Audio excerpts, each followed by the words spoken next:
ഒരു പൈങ്കിളിക്കഥ. ജോലി കഴിഞ്ഞ് റോയ് വീട്ടിലെത്തിയപ്പോൾ സമയം 6 മണി കഴിഞ്ഞിരുന്നു. മക്കളും രണ്ടുപേരും കൊച്ചു ടി വി കണ്ട് തകർത്ത് മറിക്കുന്നുണ്ട്. ഇരട്ടകളായ അലീന, അഥീന. 7 വയസ്സായിട്ടും ഇപ്പോഴും ഇതിന് കുറവില്ല. അതെങ്ങനെയാ? അമ്മച്ചിയുടെ മക്കള്. അവിടെ അമ്മച്ചി ഇപ്പോഴും ടോം ആൻഡ് ജെറി കാണുന്ന കൂട്ടത്തില്ല. സിനിയെ പുറത്തൊന്നും കണ്ടില്ല. പിണക്കാണെന്ന് മനസ്സിലായി. വൈകുന്നേരം ഒരു ഔട്ടിങ് പറഞ്ഞിരുന്നതാണ്. മാസത്തിലെ ഒരു ഞായറാഴ്ച അത് പതിവുള്ളതാണ്. ഇന്നത് നടന്നില്ല. അത്യാവശ്യമായിട്ട് ഓഫീസിൽ പോയിട്ട് വന്നു. അതിന്റെ കലിപ്പുണ്ടാവുമെന്ന് അവൻ അറിയാമായിരുന്നു. റൂമിലേക്ക് കയറി ചെന്നപ്പോൾ ആളവിടെയുണ്ട്. പുറംതിരിഞ്ഞ് കിടപ്പാണ്. ആളൊരു തൊട്ടാവാടിയാണ്. എത്ര സ്നേഹം കൊടുത്താലും ആക്രാന്തം തീരാത്തൊരു പെണ്ണ്. വലിയ മോഹങ്ങളൊന്നുമില്ല. വീട്ടുകാർ പുന്നാരിച്ച് വളർത്തിയതാണ്. അതുകൊണ്ടാവും അല്പം വാശിയുണ്ടായിരുന്നു. ഇത്തരം ചെറിയ കാര്യങ്ങൾ മതി പിണങ്ങാൻ. അവരുടെ കാര്യങ്ങൾക്കും കാരണങ്ങൾക്കും പ്രസക്തിയില്ല. വാശി പിടിച്ചാൽ അവൾക്ക് ജയിക്കണം. തോറ്റാലോ പിന്നെ കരച്ചിലും. അതവന് സഹിക്കാനും പറ്റില്ല. അതായിരുന്നു അവരുടെ ജീവിതം. അങ്ങനെ അവൻ അവളെ ഒന്ന് സമാധാനിപ്പിക്കാൻ ചെന്നു. തട്ടി വിളിച്ചപ്പോൾ തിരിഞ്ഞു നോക്കി അവളുടെ മുഖത്ത് എവിടേക്കോ നാഗവല്ലിയുടെ ചായ തോന്നിയപ്പോൾ ഒന്നും മിണ്ടാതെ അവൻ ബാത്റൂമിൽ പോയി കുളിച്ച് ഫ്രഷായി. പുറത്തിറങ്ങി വന്നപ്പോഴും പുള്ളിക്കാരി ആ കിടപ്പ് തന്നെ. ഒരു ചായ ചോദിച്ചപ്പോൾ അവളുടെ കണ്ണുകൾ അയോഗ്യ നായ് എന്ന് വിളിച്ച പോലെ തോന്നി. പിന്നെ ചോദിക്കാൻ നിന്നില്ല. ചിലപ്പോൾ ഓങ്കാര നടന ആടിയാലോ. അതുകൊണ്ട് പതുക്കെ അടുക്കളയിലേക്ക് നടന്നു. അവിടെ ചായ പോയിട്ട് ചൂടുവെള്ളം പോലും ഇല്ലായിരുന്നു. തിരികെ റൂമിൽ വന്ന് പ്രശ്നം പരിഹരിക്കാൻ ശ്രമം തുടങ്ങി. ദേ സിനുക്കുട്ട, എണീറ്റേ. ഈ ചായനൊരു ചായ താടോ. നല്ല ക്ഷീണം. ദേ ഈ ചായ എന്നെ കൊണ്ടൊന്നും പറയിക്കണ്ട. നിങ്ങൾക്ക് മാത്രമാണല്ലോ ക്ഷീണം. എനിക്കതൊന്നും ഇല്ലാരോ. അതെന്താടോ അങ്ങനെ? നിങ്ങൾക്ക് അറിയില്ല അല്ലേ?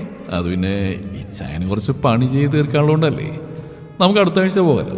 എണീറ്റ് വാ, നമുക്ക് കഴിക്കാൻ എന്തെങ്കിലും ഉണ്ടാക്കാം. വേണ്ട, നിങ്ങളുടെ ഈ പഞ്ചാര വർത്തമാനത്തിൽ എല്ലാ പ്രാവശ്യം ഞാൻ വീഴും. പക്ഷെ ഇത്തവണ അത് നടക്കില്ല. ശരി, അത് നടക്കില്ലേ? വേണ്ട, താൻ വാ. രാത്രി കഴിക്കാനൊന്നുമില്ല. മക്കൾക്ക് വിശക്കില്ലേ? വാ. നിങ്ങൾക്കും മക്കൾക്കും എല്ലാം കൃത്യമായിട്ട് നടക്കണം. അതിന് ഞാനൊരു ജോലിക്കാരി അല്ലേ? ദേ സിനി, എനിക്ക് ദേഷ്യം വരുന്നുണ്ടേ. എണീറ്റ് പോയി പിള്ളേർ കഴിക്കാൻ പോലെ ഉണ്ടാക്കടി. ഇല്ല, ഒരു നേരം പട്ടിണി കിടന്നെന്ന് വെച്ച് ഒന്നും സംഭവിക്കില്ല. പിള്ളേർ കടയിൽ നിന്ന് എന്തെങ്കിലും വാങ്ങിക്കൊടുക്കൂ. ഒരു പുഞ്ചിരിയോടെ റോയ് ചോദിച്ചു. അപ്പം ഞാൻ പട്ടിണി കിടക്കണം അല്ലേ? ആയിക്കോട്ടെ. അല്ലടോ, അപ്പം തനിക്ക് വിശക്കില്ലേ? ഇല്ല, എനിക്ക് വിശക്കില്ല. അപ്പം ഈ ചായം പട്ടിണി കിടക്കും. നിനക്കതിൽ വിഷമല്ലേ? ഇല്ല, ഞാൻ ചത്തുപോയാലും പപ്പയും മക്കളും ജീവിക്കണമല്ലോ. പോയി എന്താണെന്ന് വെച്ചാൽ ചെയ്യും. അത്രയും പറഞ്ഞവൾ തിരിഞ്ഞു കിടന്നു. അല്പം ദേഷ്യം വന്നെങ്കിൽ അത് കടിച്ചമർത്തി അവൻ മക്കളുടെ അടുത്തേക്ക് പോയി. അവരിതൊന്നും അറിഞ്ഞിട്ടില്ല. ഇപ്പോഴും ടി വിയുടെ മുമ്പിൽ തന്നെയാണ്. പപ്പച്ചിയുടെ ബേബീസിന് വിശക്കുന്നുണ്ടോ? ഇല്ല പപ്പ, എനിക്കൊന്നും വേണ്ട. അലീന മോളുടെ മറുപടിയോടെ വന്നു. അതീനെ അവൾക്കൊപ്പം കൂടി. പപ്പച്ചിയുടെ ബേബീസ് അങ്ങനെ പറയില്ലേ? അവിടെ അമ്മച്ചിയെ സമരത്തില്ല. ഇന്നിനി അടുക്കള തുറക്കില്ലെന്ന്. എന്താ ഇപ്പൊ ചെയ്യുന്നത്? പപ്പ പോയി പാഴ്സൽ വാങ്ങിയെന്നല്ലോ. ഓ, ഈ അമ്മച്ചിയുടെ ഒരു കാര്യം. പപ്പ വിഷമിക്കണ്ട. ഇനിയിപ്പോ പുറത്തൊന്നും പോകണ്ട. ഇന്നൊരു ദിവസം ഇങ്ങനെ പോട്ടെ. പപ്പ ഇവിടെ ഇരിക്കും. നമുക്ക് ടി വി കാണാം. റോയ് അവരോടൊപ്പം കൂടി.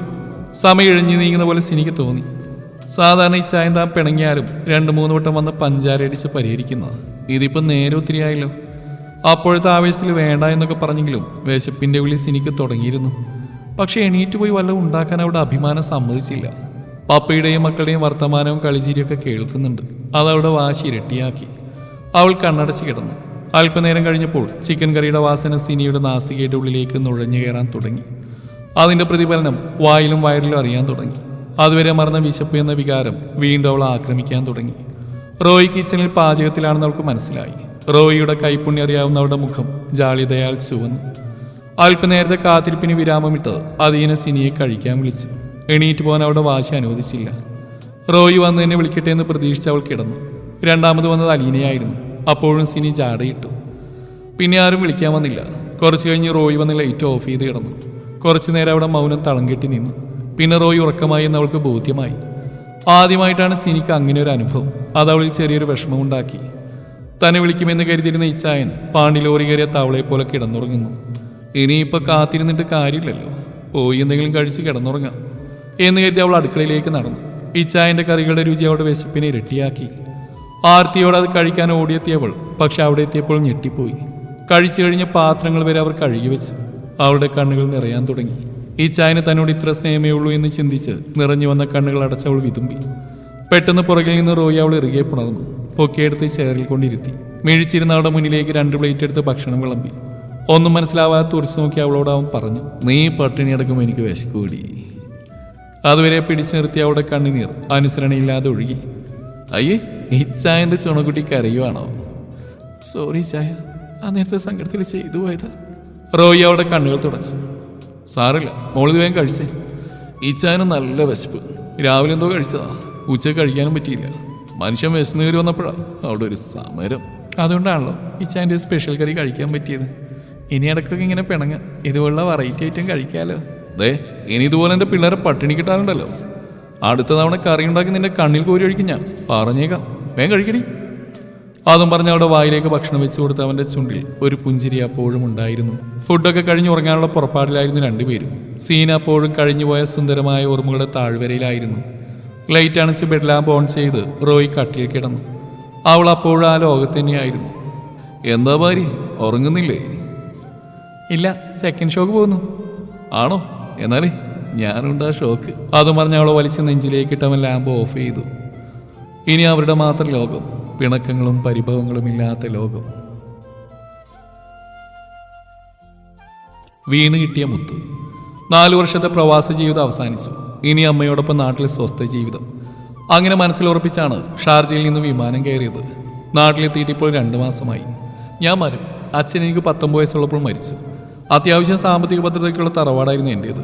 പഠനം കഴിഞ്ഞ് കിട്ടിയ ജോലിയുടെ സൗകര്യം കണക്കാക്കി അമ്മയും ഞാനും പട്ടണത്തിൽ താമസമാക്കിയിട്ട് കൊല്ലം കുറച്ചായി. അവിടെ നിന്നും ജോലിയുടെ ഭാഗമായി തന്നെയാണ് വിദേശത്തേക്ക് പോയത്. നാട്ടിലെത്തിയ ശേഷം പട്ടണത്തിലെ താമസം മതിയാക്കി തറവാട്ടിലെ താമസം തുടങ്ങാനായിരുന്നു എനിക്കും അമ്മയ്ക്കും ഇഷ്ടം. എനിക്കെൻ്റെ തറവാട് അത്രയ്ക്ക് ഇഷ്ടമായിരുന്നു. പിറ്റേന്ന് അതിരാവിലെ തന്നെ ഞാൻ തറവാട്ടിലേക്ക് യാത്ര തിരിച്ചു. ഒത്തിരി ദൂരമുണ്ടെങ്കിലും ഞാൻ എൻ്റെ ബുള്ളറ്റിൽ തന്നെ പോകാൻ തീരുമാനിച്ചു. ദൂരം പിന്നിടുമ്പോൾ തിരക്കുകളും ബഹളങ്ങളും കുറഞ്ഞു. തണുത്ത കാറ്റ് വീശുന്നുണ്ടായിരുന്നു. പാടങ്ങളും തെങ്ങിൻ തോപ്പുകളും കാണാൻ തുടങ്ങി. ഗ്രാമത്തിൻ്റെ ആത്മാവായ ചെറിയ കടകളും കണ്ടു. ഒടുവിൽ റോഡിൽ നിന്നും തിരിഞ്ഞ് ഞാൻ എൻ്റെ തറവാട്ടിലേക്കുള്ള വഴിയിൽ പ്രവേശിച്ചു. ഒത്തിരി പരിചയക്കാരെ കണ്ടു. അവരുടെ നിഷ്കളങ്ക സ്നേഹം അവരുടെ ചിരിയിൽ കാണാമായിരുന്നു. അങ്ങാടിയിൽ വണ്ടി നിർത്തി ദാഹം മാറ്റാൻ തീരുമാനിച്ചു. 1-2 കടമുറികൾ പുതുതായി വന്നു എന്നല്ലാതെ വലിയ മാറ്റമൊന്നുമില്ല. നേരെ പോയത് ദേവകി അമ്മയുടെ കടയിലേക്ക് തന്നെ. അമ്മയുടെ കടയിലെ പഞ്ചാര മിഠായിയുടെ രുചി ഇപ്പോഴും നാവിലുണ്ട്. എന്നെ കണ്ട അമ്മയുടെ സന്തോഷം വിവരിക്കാൻ ബുദ്ധിമുട്ടാണ്. കുട്ടിക്കാലത്ത് അച്ഛൻ്റെ കൂടെ ഒന്നും വന്നിരുന്നു. പിന്നെ അതൊരു ശീലമായി. ജോലി കിട്ടിപ്പോകുന്നവരെ അതിന് മാറ്റമുണ്ടായില്ല. പരിചയക്കാരൊക്കെ വന്നു, വിശേഷങ്ങൾ പങ്കുവെച്ചു. ഗൾഫുകാരനല്ലേ. കുറച്ച് സമയം അവിടെ ഇരുന്നിട്ട് നേരെ പോയത് കുഞ്ഞൻ്റെ വീട്ടിലാണ്.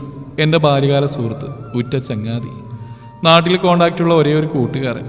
അവൻ്റെ അച്ഛനാണ് ദിവാകരൻ മാമൻ. നമ്മുടെ വീട്ടിലെ കാര്യങ്ങളൊക്കെ നോക്കിയിരുന്ന് എൻ്റെ അച്ഛൻ ഉള്ളപ്പോഴേ അവരായിരുന്നു. വിളിച്ചു പറഞ്ഞിരുന്നതിനാൽ അദ്ദേഹം എന്നെ തറവാട്ടിൽ പോയിരുന്നു. പിന്നെ ഞാനും അങ്ങോട്ട് പോയി കാര്യങ്ങളൊക്കെ സംസാരിച്ചു. അദ്ദേഹത്തിന് വലിയ സന്തോഷമായി. അത്രയ്ക്ക് ആത്മബന്ധം അച്ഛനുമായിട്ടുണ്ടായിരുന്നു. ഞങ്ങൾ അദ്ദേഹത്തിൻ്റെ വീട്ടിൽ പോയി. അപ്പോഴേക്കും കുഞ്ഞിനെത്തിയിരുന്നു. കുറേ നേരം ഞങ്ങൾ സംസാരിച്ചു. വൈകിട്ടോടെ ഞാൻ തിരിച്ചു പോന്നു. അവിടെ നിന്നിറങ്ങിയ ഞാൻ പ്രകൃതി ഭംഗി ആസ്വദിച്ചു വന്നു. പെട്ടെന്ന് സൈഡിലെ വഴിയിൽ നിന്ന് ഒരു പെൺകുട്ടി സൈക്കിളുമായി വന്നു. പെട്ടെന്നുള്ള ആ വരവ് ഞാൻ പ്രതീക്ഷിച്ചില്ല. വണ്ടി ആ സൈക്കിളിൽ ഇടിച്ചു. വളരെ പതിയെ വന്നതിനാൽ വലിയ പരിക്കൊന്നുമില്ല. ഞാൻ ആകെ പേടിച്ചു പോയി. പെട്ടെന്ന് ഞാൻ ആ കുഞ്ഞിനെ പിടിച്ചെണീപ്പിച്ചു. ഒരു 14 വയസ്സ് തോന്നിക്കും. തലയിൽ ഷോളുണ്ടായിരുന്നു. ഉമ്മച്ചി കുട്ടിയാണെന്ന് മനസ്സിലായി. നല്ല കുട്ടിത്തം തുളുമ്പുന്ന മുഖം. കരഞ്ഞിട്ടത് ചുവന്നു തൊടുത്തു. ആകെ ഒരു പാവക്കുട്ടി ലുക്ക്. കൈയുടെ മുട്ടുമുറിഞ്ഞു. പക്ഷെ സാരമുള്ളതായിരുന്നില്ല. സൈക്കിളിൻ്റെ ടയർ വളഞ്ഞുപോയി. എന്നാൽ ഹോസ്പിറ്റൽ കൊണ്ടുപോകാൻ വിളിച്ചു. കുട്ടി കരച്ചിൽ തന്നെയായിരുന്നു. കാര്യം അറിയാതെ ഞാൻ ആകെ വിഷമിച്ചു. ഒടുവിൽ ആ വഴി വന്നൊരു ചേച്ചി കാര്യങ്ങൾ ചോദിച്ചു. ചേച്ചി ആ കുട്ടിയോട് ചോദിച്ചു, എന്താ മോളെ, എന്താ പ്രശ്നം? ചേച്ചി, എൻ്റെ വണ്ടി ആ കുട്ടിയുടെ സൈക്കിൾ ഇടിച്ചു. കൈ മുറിഞ്ഞിട്ടുണ്ട്. കുട്ടി ഹോസ്പിറ്റൽ പോകാൻ വിളിച്ചിട്ട് വരുന്നില്ല. വല്ലാതെ നിന്ന് കരയുക. ഒന്ന് ചോദിക്കോ എന്താ വേണ്ടെന്ന്? ആണോ മോളെ, അതിനാണ് ഇങ്ങനെ കരയുന്നത്?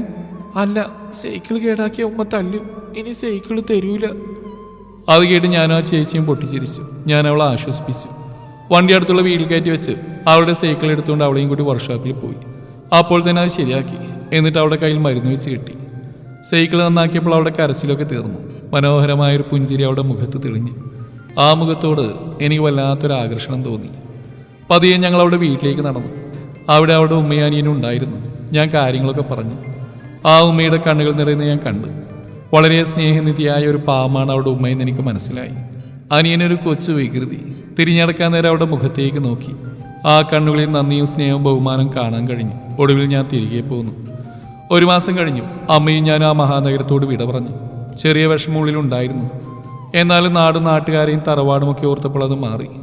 നാട്ടിലെത്തിയ പിന്നെ നിലം തൊടാതെയുള്ള ഓട്ടമായിരുന്നു. നിലമൊരിക്കലും വിത്തുകൾ വാങ്ങലും പണിക്കാരെ കണ്ടുപിടിക്കലും ഒരു ബഹളമായിരുന്നു. ഏകദേശം 1.5 മാസത്തോളം വേണ്ടി വന്നു എല്ലാം ഒന്ന് റെഡിയാക്കി എടുക്കാൻ. ദിവാകരൻ മാമൻ എല്ലാത്തിനും മേൽനോട്ടം വഹിച്ചു. വേണ്ട ഉപദേശം തന്ന് കൂടെ ഉണ്ടായിരുന്നു. അങ്ങനെ വിത്തുകൾ വിതച്ചു. പച്ചക്കറിയായിരുന്നു കൂടുതൽ, പിന്നെ വാഴയും. എല്ലാം നന്നായി തന്നെ മുന്നോട്ട് പോയി. കല്യാണപ്രായമായതിനാൽ ആലോചനകൾ ഒരു വഴിക്ക് നടക്കുന്നുണ്ടായിരുന്നു. ഒന്നും ശരിയായില്ല. ഒടുവിൽ അവിടെ അടുത്ത് തന്നെയുള്ള ഒരു പെൺകുട്ടിയെ പെണ്ണ് കാണാൻ പോയി. നല്ല കുട്ടി, ടീച്ചറായിരുന്നു.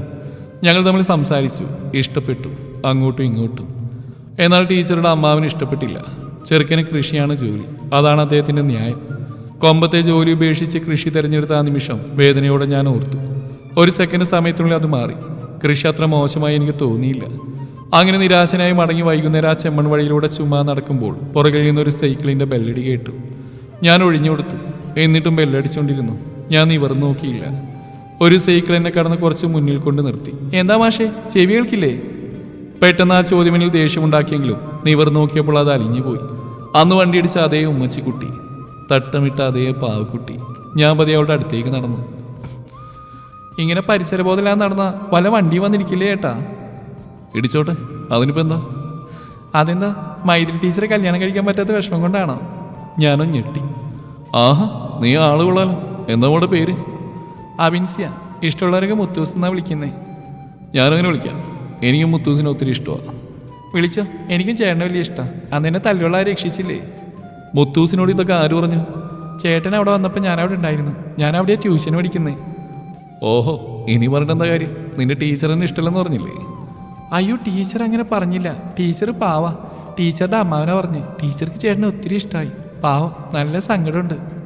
ആര് പറഞ്ഞാലും മുടങ്ങിയില്ലേ? ചേട്ടൻ വിഷമിക്കാതെ നമുക്കൊരു വഴി കണ്ടെത്താം. ഓ ആയിക്കോട്ടെ, തൽക്കാലം ചേച്ചി വീട്ടിൽ പോയി, നേരം വൈകുന്നു. അവൾ സൈക്കിൾ ഓടിച്ചു പോയതും ഞാൻ അല്പനേരം നോക്കിയിരുന്നു. ഒരനിയത്തി കുട്ടിയില്ലാത്ത വിഷമം അന്ന് ആദ്യമായി എനിക്കുണ്ടായി. അവൾ എൻ്റെ അനിയത്തിയായിരുന്നെങ്കിലെന്ന് ഞാൻ കൊതിച്ചു. പിന്നെ ഞങ്ങൾ ഇന്നും കാണും, കുറേ നേരം സംസാരിക്കും. എൻ്റെയും അവളുടെയും വീട്ടിലെ കാര്യങ്ങൾ പറയും. എന്നെപ്പോലെ അവളുടെ അച്ഛനും ചെറുപ്പത്തിലേ മരിച്ചുപോയി. മക്കളെ വളർത്താൻ ഉമ്മ നല്ലവണ്ണം കഷ്ടപ്പെടുന്നു എന്നത് അവൾക്ക് വലിയ വിഷമമായിരുന്നു. അവളിൽ നിന്ന് കിട്ടിയ വിവരങ്ങൾ ആ കുടുംബവുമായി വല്ലാത്തൊരു ആത്മബന്ധം ഉണ്ടാക്കി. ഒഴിവ് ദിവസങ്ങളിൽ അവളെ ഞാൻ വീട്ടിലേക്ക് കൂട്ടിക്കൊണ്ടുവരും. അമ്മയ്ക്കിപ്പോൾ അവൾ കുഞ്ഞുവാവയായി. അമ്മയുടെ സാരിത്തുമ്പിൽ പിടിച്ച് അവൾ എന്നെ കൊഞ്ഞനും കുത്തും. ദേഷ്യം വരുന്ന ഞാൻ അവളെ തല്ലാനും ഓടിക്കും. കള്ളക്കരച്ചിൽ അഭിനയിച്ച അമ്മയുടെ കയ്യിൽ നിന്ന് എനിക്ക് വഴക്ക് വാങ്ങി തരും. പിന്നെ ഞാൻ പിണങ്ങുമ്പോൾ ചിണുങ്ങിക്കൊണ്ടുവരും. പിന്നെ അവളുടെ അനിയനും വരാൻ തുടങ്ങി. എനിക്ക് 2 സഹോദരങ്ങൾ കൂടി കിട്ടിയെന്ന് പറയാം. മുത്തൂസിന്റെ പ്ലാൻ അനുസരിച്ച് അവളുടെ മൈത്രി ടീച്ചറെ വളച്ചൊടിച്ച് കുപ്പിയിലാക്കി. വലിയ ബുദ്ധിമുട്ടൊന്നുമില്ലായിരുന്നു. മുത്തൂസിന്റെ കാര്യങ്ങൾ അന്വേഷിച്ച് ഇടയ്ക്ക് സ്കൂളിലും പിന്നെ വീട്ടിലും പോകും. ഒരു വെടിക്ക് 2 പക്ഷി എന്ന് പറഞ്ഞ പോലെ. അങ്ങനെ ഞങ്ങൾ തമ്മിൽ ഇഷ്ടത്തിലായി. മുത്ത് ഞങ്ങളുടെ ഹംസവും. പിന്നെ ഞങ്ങൾ മുടിഞ്ഞ പ്രേമത്തിലായി കഴിഞ്ഞിരുന്നു. ഞങ്ങളുടെ ഇഷ്ടത്തിന്റെ ആളറിഞ്ഞോടെ വീട്ടുകാരുടെ എതിർപ്പൊക്കെ തീർന്നു. കുറച്ചുനാൾ പ്രേമിച്ചേർന്ന് ഞാൻ മൈഥിലിയെ കെട്ടി. ഒരു കുഞ്ഞു മൈഥിലിയും വന്നു. വർഷങ്ങൾ കടന്നുപോയി. മുത്തൂസ് വളർന്നു. അവിടെ ആഗ്രഹം പോലെ പഠിച്ച അവളൊരു നേഴ്സായി. 4 വർഷത്തെ പഠനം കഴിഞ്ഞ് നാട്ടിൽ വന്നു. എന്നിട്ടും പഴയ കുട്ടികളിക്കൊരു മാറ്റവും വന്നില്ല. വീട്ടിൽ വന്നാൽ എൻ്റെ കുഞ്ഞിനെയും കൊണ്ട് നടപ്പാണ് പ്രധാന ജോലി. അവളുടെ ഉമ്മയുടെ ആഗ്രഹപ്രകാരം കല്യാണം നോക്കാൻ തുടങ്ങി. തൻ്റെ ഇടമുള്ള ആണൊരുത്തനെ കണ്ടെത്തി അവളെ ഏൽപ്പിക്കണം. അധികം കാത്തിരിക്കേണ്ടി വന്നില്ല. അവൾക്ക് ഇഷ്ടപ്പെട്ട അവളെ സ്നേഹിക്കുന്നൊരു മനുഷ്യനെ അവൾക്ക് വേണ്ടി ഞങ്ങൾ കണ്ടെത്തി. പൊന്നുകൊണ്ട് പൊതിഞ്ഞ് ഞാൻ എൻ്റെ അനിയത്തിയെ പന്തലിൽ ഇറക്കും. അതെൻ്റെ ഒരു മോഹമായിരുന്നു. അങ്ങനെ ഒരുങ്ങി നിൽക്കുന്ന ആ ചുന്ദരിക്കുട്ടിയെ എല്ലാവരും അസൂയയോടെ നോക്കണം. അവളുടെ ചേട്ടനായി നിന്ന് അതൊക്കെ ആസ്വദിക്കണം. ഇനിയെല്ലാം പെട്ടെന്ന് വേണം. വസ്ത്രം, ആഭരണം, ഒപ്പന, കല്യാണം, ബിരിയാണി, അങ്ങനെ അങ്ങനെ അങ്ങനെ.